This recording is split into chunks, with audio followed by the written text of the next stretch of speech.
Yeah, you can take it to the bank. Hold the line, hey, you know we on the way. All the time, yeah, we do this every day. All right, guys, ladies and gentlemen, children of all ages, sports fans, welcome back to Fishing University's Take It to the Bank podcast. I am your host, Ben Ballou, and this week's episode is going to look a little bit different. I'm doing something I probably should have done at the very beginning is I'm going to tell y'all a little bit about me and my story on how I got here. So I've spent my entire life obsessed with bass fishing and being in the outdoors. I grew up on a farm in Middle Tennessee, just north of Nashville. And I've always had two passions, the outdoors and agriculture. So loved punching cows and not like literally punching them. Don't at me, bro. But running cows, grew up showing cattle and had limousine cattle growing up and loved it. Just absolutely love the cattle business. And obviously, if you've got cows, they've got to have water. We've always had farm ponds. And my granddad was an outdoorsman. He hunted, fished, did all those kind of things. And when I was about 10, he built a 2-acre pond on our farm there and stocked it with bass. And every chance that I got that I wasn't working on the farm, I was going to catch fish. If it was cold outside in the wintertime, I was always deer hunting or squirrel hunting or rabbit hunting or whatever. But my whole life, I've just loved being outside. So that's really how my start into to where I got here today. That's where I got my start, was fishing farm ponds. So my granddad had also fished a few tournaments back in the 80s. He got into that for a while and had a bass boat, and we'd always go bass fishing. But now we'd also go catch crappie, we'd go catch bluegill or shell crackers or whatever. And I watched him stick a knife in the side of a whole lot of 4-pounders. Like, our favorite thing to do was eat fish, and whatever we caught, we pretty much took home and ate. I still don't know that that's not the way. I'm going to say something pretty controversial here, but I feel like the reason fishing sucks right now is because we turn them loose. Back in the day, when your granddad and my granddad was keeping all the fish, fishing was better because they were dumber, because we knocked the sides off a lot of them. And I think we should keep more bass. I'm just going to go ahead and say it.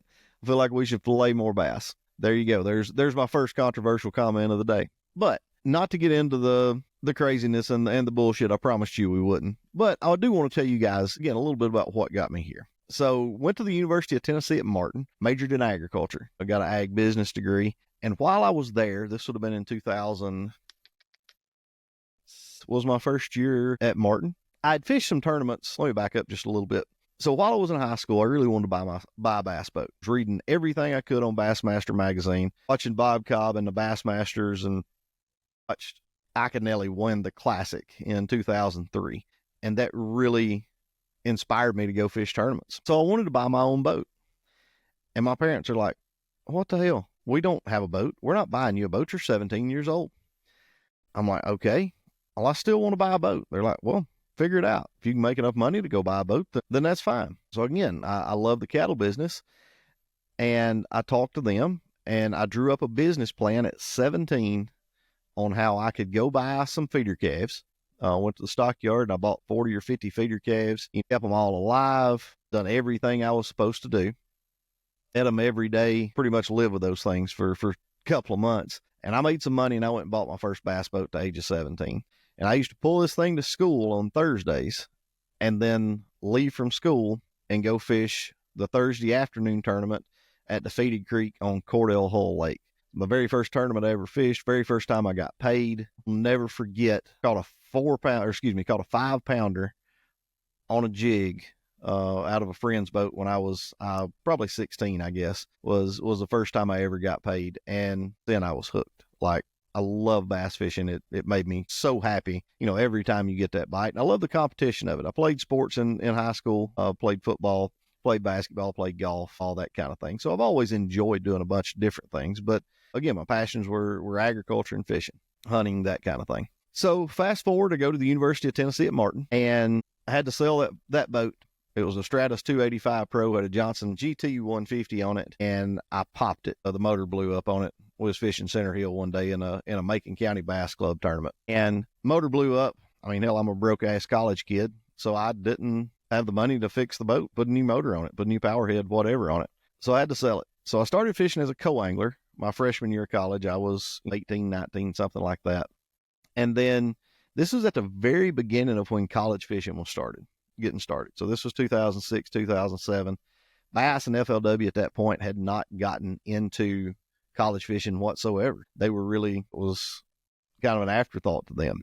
But I think it was the American Collegiate Anglers Association had a tournament trail, and I really wanted to try to get into college fishing. There was no high school fishing or anything like that at that point either. So I literally printed out some posters and stuck them all over campus, and I started the collegiate bass team at the UT Martin. I had to go find a teacher that would sponsor us or whatever. Went and talked to sponsors, got some sponsors, went to Lake Louisville and got fished the national championship in 2008, I guess. I turned 21 that week. Maybe I was 20, 2007, 2008, whatever. But that was college. I was fishing the BFLs as a co-angler, fished some collegiate tournaments, some friends that had boats and that kind of thing. And then towards my junior year of college, went and borrowed the money, and I bought my first, let's call it a big boat. It was like a 06, so I think this would have been 2008. It was like 2 or 3 years old. It was a 06 Skeeter ZX225. And you talk about being in high cotton. Wanted to go fish BFLs as a boater. So I hop in my very first BFL, and I'm nervous as a longtail cat in a room full of rocking chairs. I don't know what's going on. Didn't know what the hell I was doing for sure, but I wanted to go fish BFLs as a boater. So I was on them in practice, like legit on them. Was on Old Hickory Lake and was catching like 16, 17 pounds a day, and was smart enough then to not put the hook in everything. But had found some fish way up the river in a big creek in March, kind of cold. So we leave that morning. I drive a Skeeter as hard as I can drive up there. 21 years old, had a kid with me he was like 22, he was like a year older than me or something, that was a co-angler. And we get up there, and I was catching them on a bitsy bug jig beside docks out of brush piles. And I'm easing this jig around these brush piles, and like get to the first one, I don't get a bite. He throws a number 5 shad wrap up there and catches like a 4-pounder. I'm like, okay, they're here. Like, this is awesome. We're going to be okay. So I get to the next brush pile, and I fish my jig through there. Well, he catches a 3-pounder out of that one. And at this point, I'm like, holy cow, he's catching them behind me. What do I need to do? Well, I start digging around trying to find a shad wrap. I've got one. So I grab it. I get to the next brush pile, like hook one on it and then lose it, and then lost my shad wrap. Only number 5 shad wrap I had. Well, get to the next dock.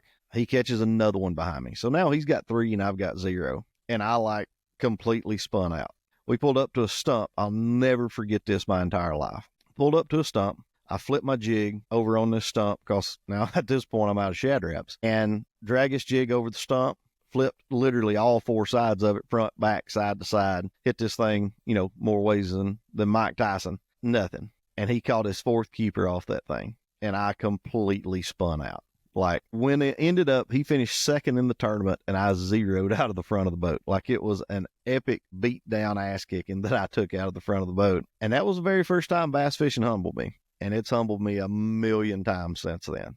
And I think that's what makes it so fun, is it ain't freaking easy. Everybody can't do it. It takes a special person to continue to get your teeth kicked in and keep going back out there. But that's part of why I love it.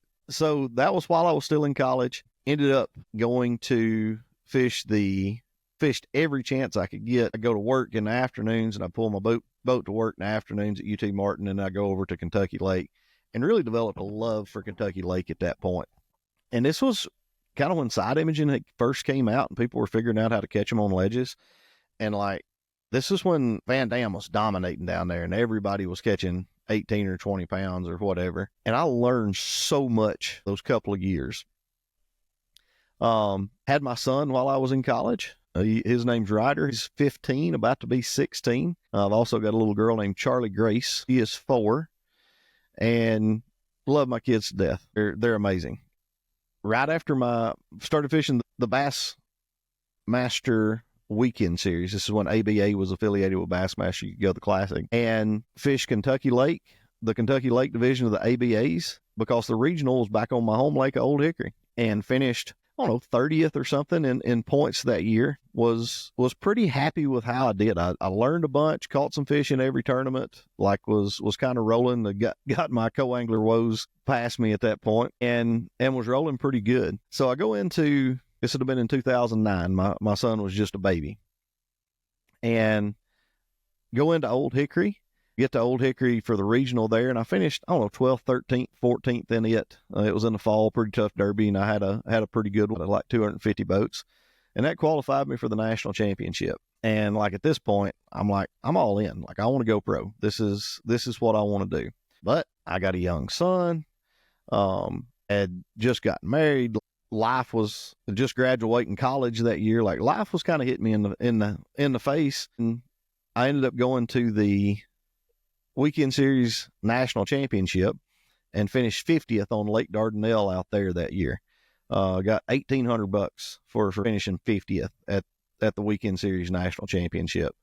And that was one of my last tournaments that I fished for about 7 or 8 years. You know, like I said, life just kind of hit me in the face. I'm young. I've got a young family. I've got a house and a job. Graduated college that year and just didn't have enough time to fish. So I wound up selling my boat, and I went to work and started selling insurance. How does a guy go from selling insurance to a TV show? Well, we're going to get there. So was still in the cattle business at that point. Was helping my granddad some, and then doing some things on my own as well. And then got into, since I sold my boat, just didn't have time to fish, and was kind of, I ain't gonna say soured to it, but you know, without a boat, when you've had one, it's kind of hard to go back into the co-angler role. At least it was for me. So I got out of fishing completely. Still fishing farm ponds there around the house, but I started team roping and loved it. Bought me a horse and started roping and had such a big time. It taught me a lot about repetition, and it's just as hard as fishing is when you're trying to get 2 guys, 2 horses, and 1 steer all on the same page and get that thing roped and caught in 5 seconds or 8 seconds or whatever it takes. Like, it's really hard. And I learned a lot about mental toughness and calming your mind down when you're in stressful situations, when I'd back in the box at a rodeo or at a team roping or something like that. But still in the back of my mind, I'm really wanting to still love fishing, still hunted some, and it was fishing around the house, just on farm ponds and that kind of thing. So went through a divorce, and there for 4 or 5 years, I didn't fish hardly at all. I was working, taking care of my son. And then I met Anna. Now, the reason that I'm sitting here right now is because of my wife, Anna Ingram Ballou. She and I met, kind of a crazy story, back in, we were in college, and she was dating a fraternity brother. I met her, and I'm like, hey, that's Charlie Ingram's daughter. I watched him fish on TV. So we met. She was dating my fraternity brother. Life kind of took us in separate paths, and then brought us back together about 2000. Actually got reconnected on Snapchat. This was when Snapchat had very first came out, and I'd sent her a snap one time of a ugly ass paisley shirt at the boot barn, just this Western ugly shirt, and she snapped me back, and we were both single, and she's freaking gorgeous. And I'm like, wow, she's really interesting, really smart too. Had no thoughts of bass fishing at this point. I was going to a rodeo every weekend and having a blast. Well, we start talking, and I start hanging around Charlie some. Charlie Ingram is a legend in the sport. Columbia, Tennessee native, was one of the first guys to ever win 3 tournaments in a single season in the 80s.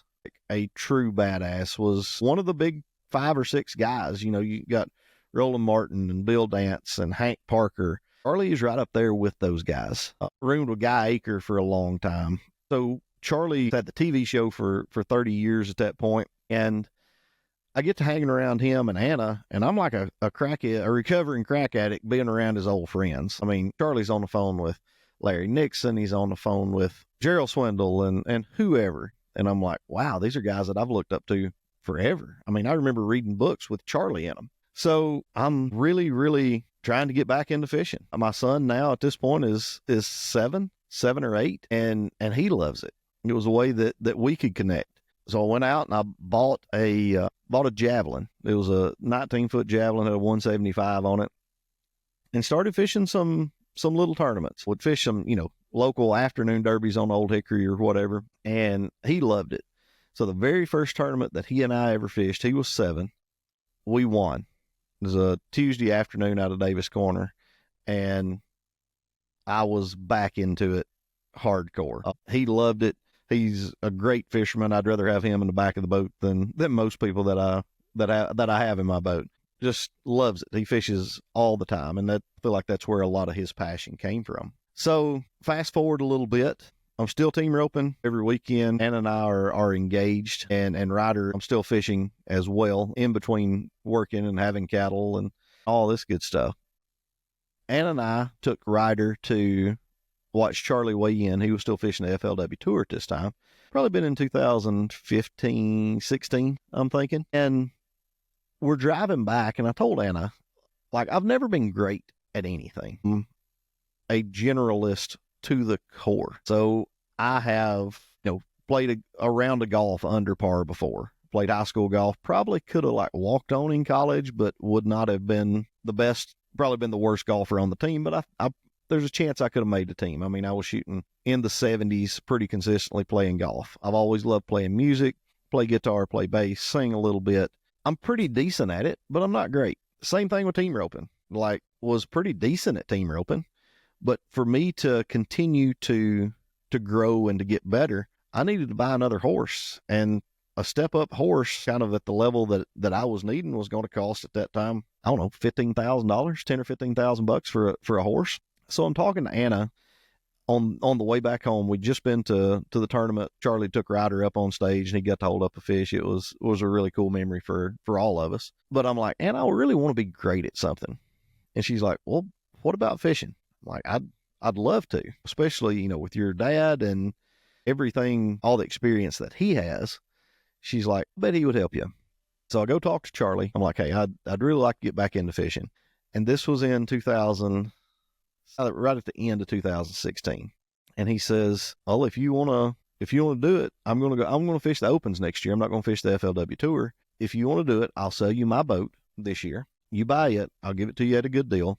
And then you go fish the Opens with me as a co-angler. I'm like, I get to travel and go fish the Opens. The job I was working at the time, I was remote, so I could really work from anywhere. I'm like, heck yeah, let's go do that. So sold my team roping horse, and started fishing the Opens with him as a co-angler. And from 2009 to 2017, there was a lot of stuff that had happened. I mean, I started fishing a little bit again in 2016, but the Alabama rig came out. The graphs had gotten tremendously better. Spotlight trolling motors had just come out. Like, when I first started bass fishing, I used a number 11 Uncle Josh's pork chunk. I mean, so I had experienced a lot of the old school Denny Brower type stuff, but now I'm hanging out with Charlie, and we're going to tournaments, and there's David Dudley there, and there's all these big names, and now I'm introduced to fishing at a pretty high level. So fished 3 Opens with Charlie that year. Was at Lake Oneida was one of them, James River was one, and then Douglas Lake was the third. And I cashed a check in one of them out of the back of the boat. And through that time, I fished every opportunity I got. I got Charlie's boat, had sold all my cattle as well, right here about this time. And 2018, 2019, I fished every opportunity that I got. Started hopping in ABAs and BFLs left and right, kind of in that Middle Tennessee area. Had a second place finish, a few top 10s here and there, and was just kind of learning everything again after being out of it for 6 or 7 years, 7 or 8 years, something like that. It was a pretty big learning curve trying to get back in it, especially at the level that I wanted to. And my dream was to go pro and fish the Elite Series. So fast forward to COVID, and I'm fishing 6 days a week during COVID. Our business is almost shut down. In the insurance side, we're still doing some stuff, but a lot of that I could get done in a day or two a week. And I'm fishing a ton. Fishing tournaments 3 days a week and practicing for BFLs and all this good stuff, and had a blast. Learned so much during COVID. So that would have been 2020. Let's go to 2021. And I'd started helping Charlie some. I'd started learning the social media thing on the TV show. And he's kind of took me under his wing. He's telling me about stuff that he likes to fish and areas, and hey, you need to call Randy Haynes to go out with him on Pickwick to learn how to fish deep.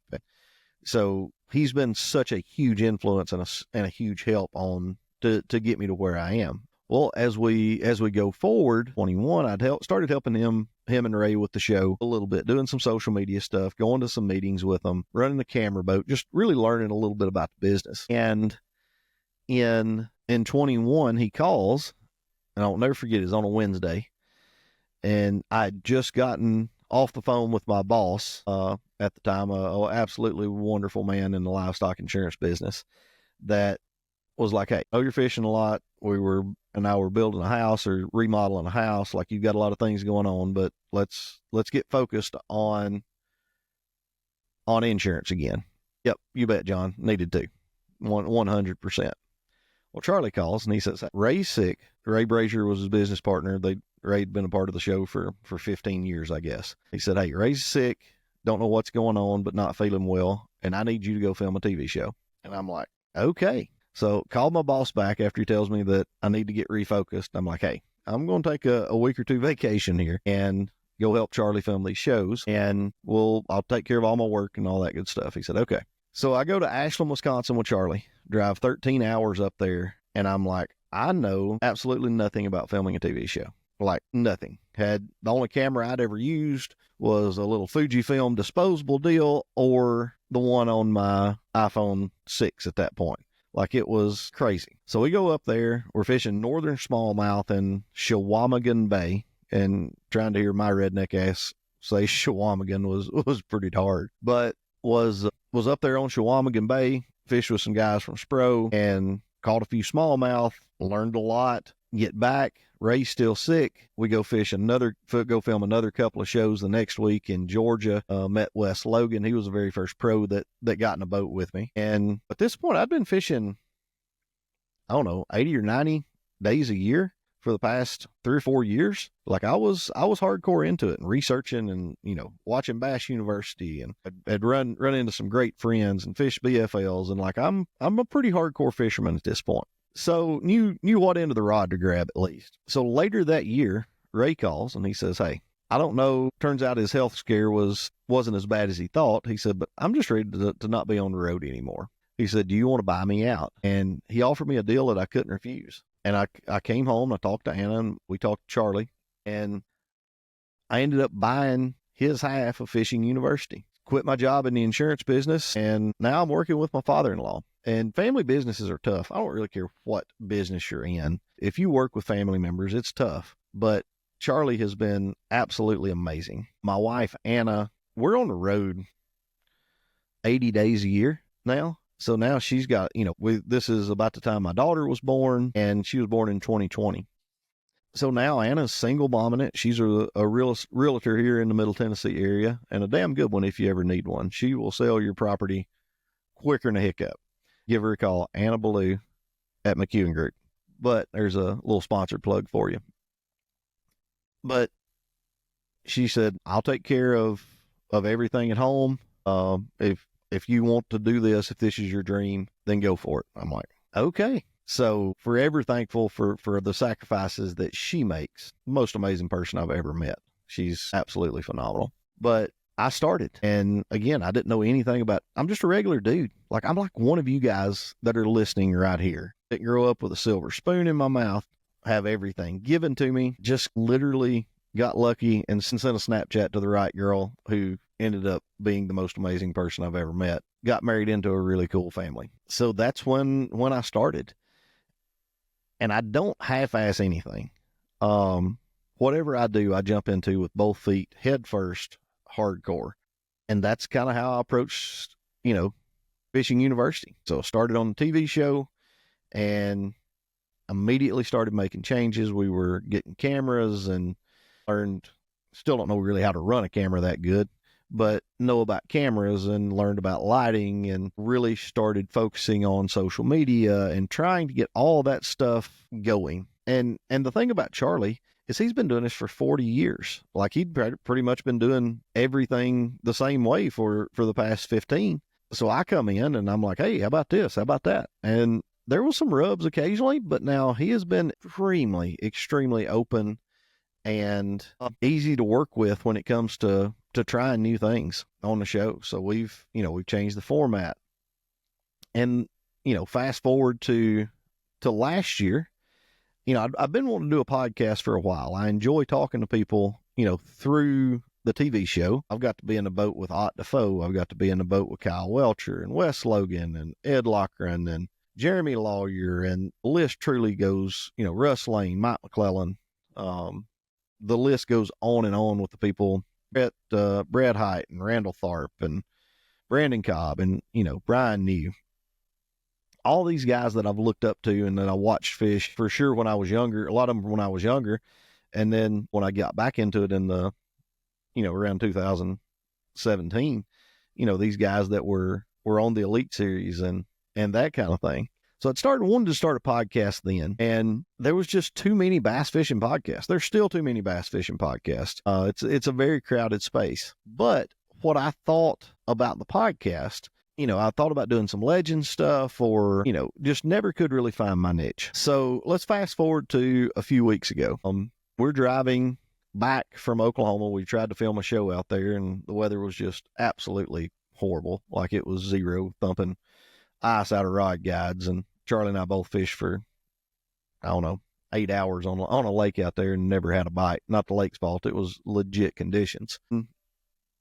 The idea hit me on the way home that the past 5 years, I've got to travel all around the country. I fished in Florida. I fished in Texas. I fished in Wisconsin, New York, all the way up to Canada, over to tidal reservoirs or tidal fisheries in the Carolinas, herring lakes, like between, be at tournaments, fish some opens, and then filming TV shows. Like I've got to fish a lot of cool places. And I've realized that fish don't act the same in every region. A fish in Florida acts nothing like a smallmouth on the St. Lawrence River, acts nothing like a Coosa River spot, acts nothing like a herring lake spot, acts nothing like a Highland Reservoir largemouth or smallmouth or whatever. So, and a lot of the fishing podcasts now, again, was just on one last week with my good friend Luke Duncan, and Luke gets on there and he runs his mouth about whatever he wants to, and he's amazing at it. He's a lot better at sitting here staring at a camera than I am, to be honest.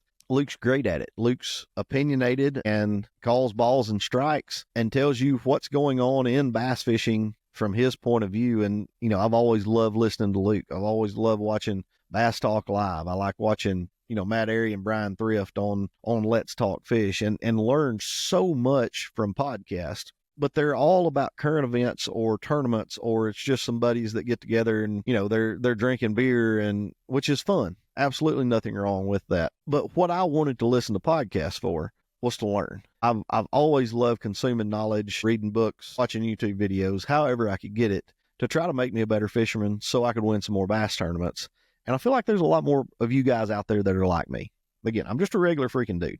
Nothing special about me whatsoever. So I came up with this idea for the podcast that we could go talk to local hammers in all these different regions that are Elite Series pros that have a name, that do this for a living and are the best guys in the country at catching bass. And I'm pretty uniquely positioned because I know a lot of these guys. I'm friends with a lot of these guys. So I ran it by Charlie. He's like, dang, that's a pretty doggone good idea. I talked to Anna. She's like, hey, this may have legs. Called a ton of my friends, and literally between Oklahoma and Tennessee, I had set up all of my pros. I'd set up all of my regions and called some guys I didn't know. I'd never talked to Rob G before. I think we've only talked a few times, but I think he's going to be a friend. Seems like a great dude. Called Todd Faircloth. Never talked to Todd before. I said, hey, here's my idea. Todd's like, yeah, dude, I'm in. This will work. So that's why I'm here. And that's how I got here. And that's why we started Take It to the Bank podcast. We're talking to different pros every month in every region of the country. Now, obviously, there's only so much time in a month, and there's a lot of different regions in the country. We're probably not going to talk about Texas fishing in July. We're also not going to talk about smallmouth fishing up north in January because you ain't going to get to because the water's hard. So we're going to bounce around. Every region won't get every single month, but what we will touch them when the majority of tournaments are there. So this week we are going to the Bassmaster Classic. I've been trying to get some new podcast film for the month of April, but the problem is most of the guys that I'm doing this thing with are in the Bassmaster Classic or are going to be there. So it's kind of hard to get them pinned down, but There may not be one out there this last week of March, but we will get you going back in there in April, and we'll get her back rolling. April's a cool time to fish. Fish are spawning pretty much across the country. Like one of my most favorite times. So we're going to get hooked back up with these guys after the Classic. Everybody's been busy the past few weeks, either fishing tournaments or, you try to talk to Wes Logan or Kyle Welcher, and those guys are like Elite Series, NPFL, the Classic. So they're running around like crazy and haven't been home in a month. So it's been a little bit tough to get in touch with those guys just because they've been gone and been fishing tournaments every week. But that's the premise for the podcast. That's a little bit about my story, how I got here. Guys, I don't know. You're not going to hear me give my opinion a ton. I have put the past 7 years of my life dedicated to bass fishing, involved in the industry, involved in the business side of things. And I do know a little just because I've been around it, just because I've got to fish all these different places. But we're going to talk. I'm going to ask these guys questions that I want to know when I go to fish a tournament somewhere I've never been, or I just want to travel to Florida and go experience Florida, or I want to travel up north and go Champlain or to the St. Lawrence River, something like that. That's why we're here. And that's a little bit about my story, why you guys are listening to me. The podcast is jumping off and having some success. And guys, thank you so much. Hit that subscribe button. Check us out on YouTube, on anywhere that podcasts are, that you can listen to podcasts. And we're going to have a lot of fun over the next few years learning about how to catch bass together. I'll promise you that. We're going to tell some funny fish stories. Love getting the personality of these guys out. That's a lot of fun too, getting to know them a little bit better. So there's going to be some of that too, but we're not going to talk about drama. We're not going to talk about bullshit. We're not going to talk about, all the stuff that's current events. We're going to teach you how to catch bass, and you can take that to the bank. You can take it to the bank.